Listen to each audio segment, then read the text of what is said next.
What's the difference between warrior one and high lunge in yoga? This is a question that confuses many people, and many yoga practitioners don't even realize that there's actually a difference between the two. They look super similar from the outside, and if you just looked quickly at those two photos, it would be understandable to think that they were the same pose. But actually, Warrior One and High Lunge do have differences anatomically, and those differences can have different biomechanical effects in terms of how they each affect or target the body. And so the more that we actually understand about the anatomy and the biomechanics of Warrior One and High Lunge, the more intentional we can be in like which pose we might choose to practice or teach in any given moment, depending on our goal. So with that said, let's take a quick look at the anatomy and biomechanics of these poses just to inform us in our own yoga practice or teaching. So first of all, let's just make sure we're on the same page with which two yoga poses we're talking about. And let's just do a little live demo here. So here is our good old high lunge pose. And here is warrior one. So do you see that difference? I spun my back heel down. So again, here's high lunge, back heel is lifted, back toes tucked under. And then if I spin that back heel down, I'm in warrior one or Virabhadrasana one. So those are the two poses we are examining here.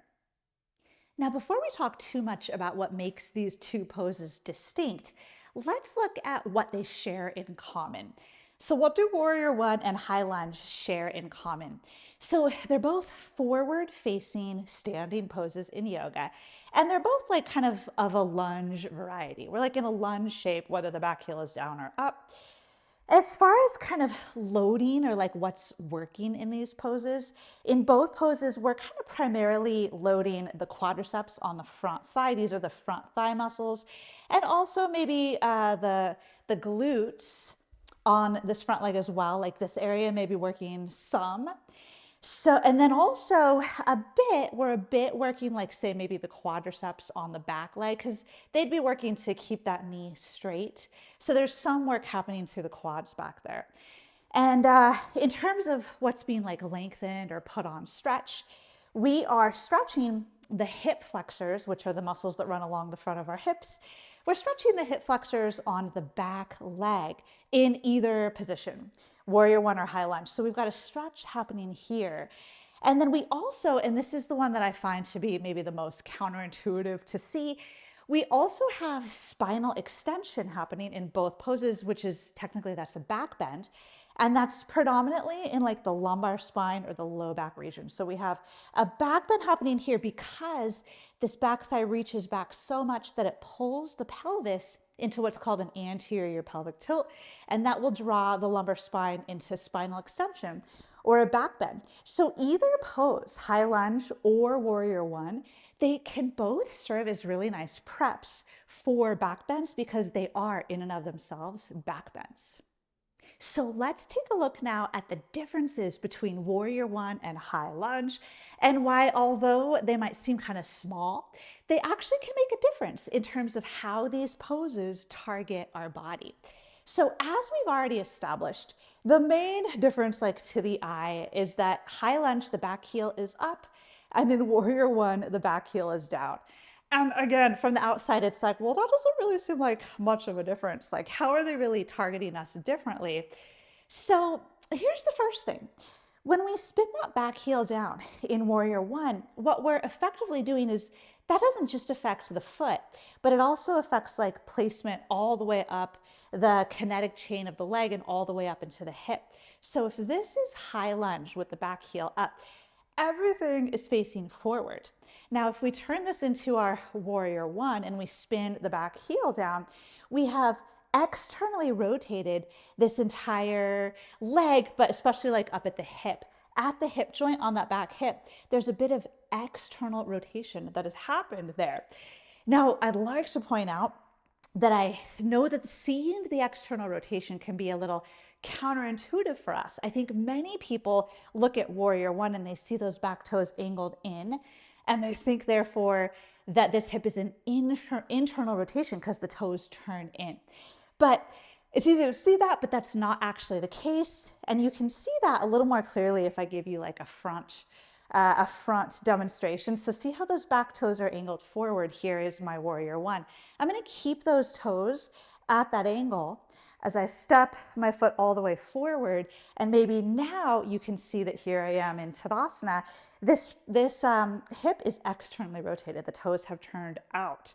So if I were just to step that back, I'm in warrior one, and this hip is an external rotation. It's not a ton, it's not like full on 90 degrees, but it's external rotation. So how does that affect us up the chain?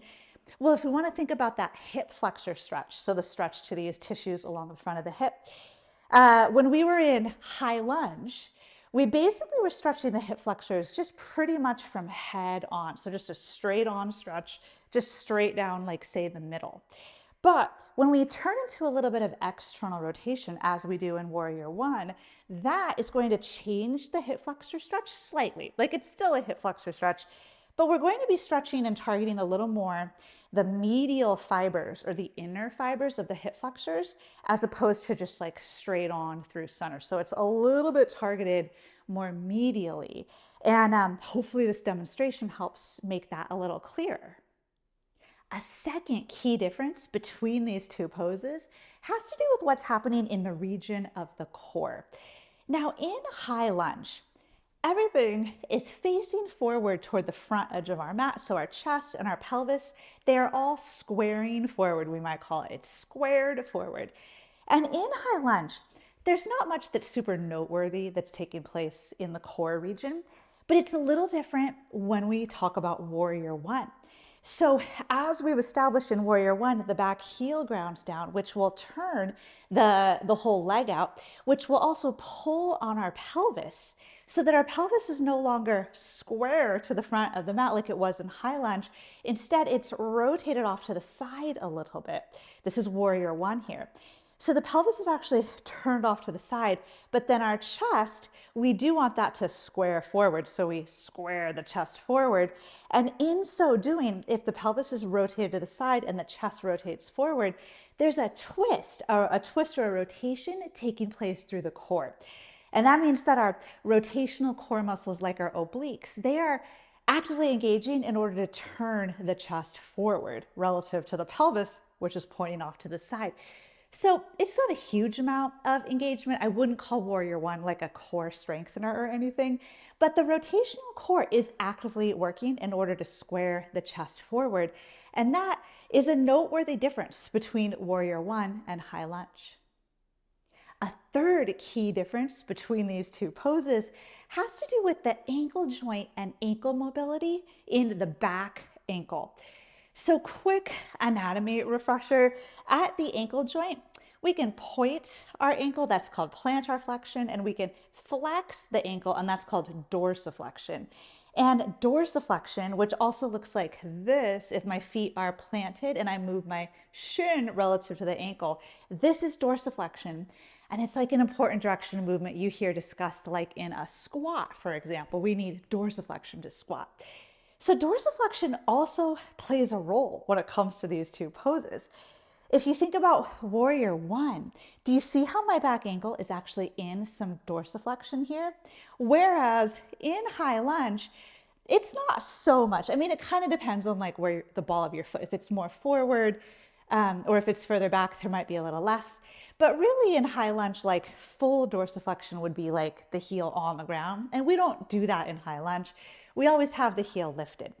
So in high lunge, dorsiflexion of that ankle isn't so much a factor, but it does come into play when it comes to warrior one. I need dorsiflexion in order to feel like comfortable in this shape.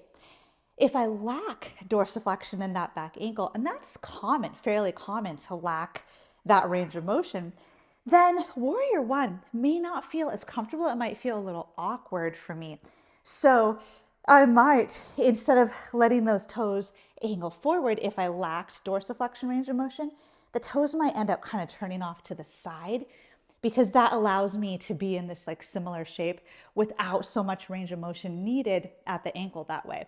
So then I might be here, but like toes that way, and I'm trying to square my chest forward, and the whole thing just doesn't feel like this nice kind of connected shape. Feels a little awkward.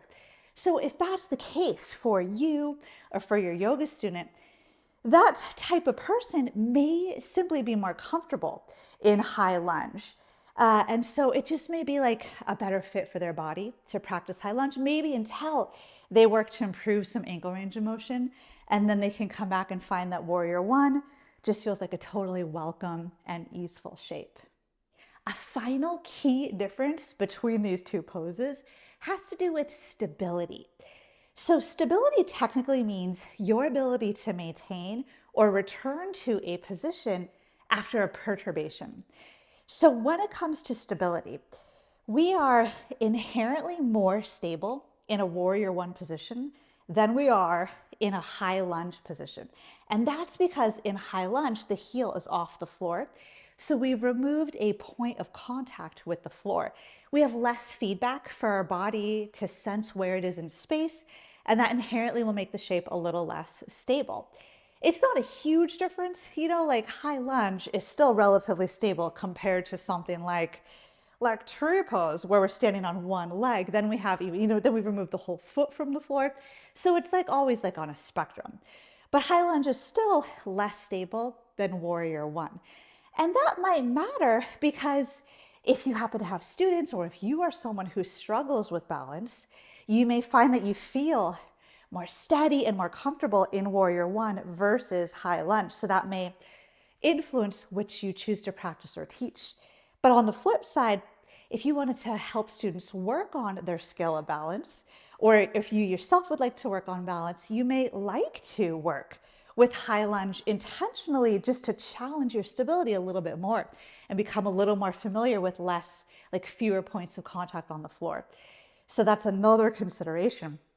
But I think that this stability difference is like one reason why we tend to see this variation of warrior one where we bring our hands behind us and we fold forward. So we tend to see this taught from a warrior one base as opposed to a high lunge base. And I think that may be at least partly because if we were to do this in a high lunge, which it's not bad to do, but if we're just less stable through the lower body, and that may hold us back. That may not allow us to fold as far forward as we would otherwise if we felt anchored and grounded in that back leg, then we may be able to fold forward a little bit further. So if that's like a goal of ours, like more range of motion, then warrior one might be a preferable shape to practice that in. And then one other consideration for stability, more versus less stability, is if you were going to add something like strength training into these positions. So in our Strength for Yoga program, we have an exercise that we call the Warrior One row. And this is what it looks like. We use Warrior One as a base position, and then we come forward and we pick up a weight and we pull that weight toward our hip. And so when you do something like this, when you add like strength training, like lifting a weight to a shape, the more stability you have in that shape, the more potential you have to actually work on strength. Because the more stable you are, then you're able to produce more force and you are able to maybe lift a heavier weight or lift the same weight for a higher number of reps. And all of that should contribute to building more strength. If, on the other hand, in Strength for Yoga, if we had a high lunge row instead of Warrior One, if we had high lunge, which we certainly could do, but my stability is inherently more challenged here, and that's going to inhibit my ability to produce force through my upper extremity. So it might be more of a stability challenge and a little less of a strength challenge. But in Strength for Yoga, our goal is usually to really work on strength. So that's why we would intentionally choose Warrior One and teach the Warrior One row versus the high lunge row. So that's yet just another rationale to take into account when you're making decisions about which shape, Warrior One or high lunge, to practice or teach. I hope you found this anatomy and biomechanics breakdown helpful. And if you appreciated this content, subscribe to my channel so that you can stay up to date on all of the content that I share.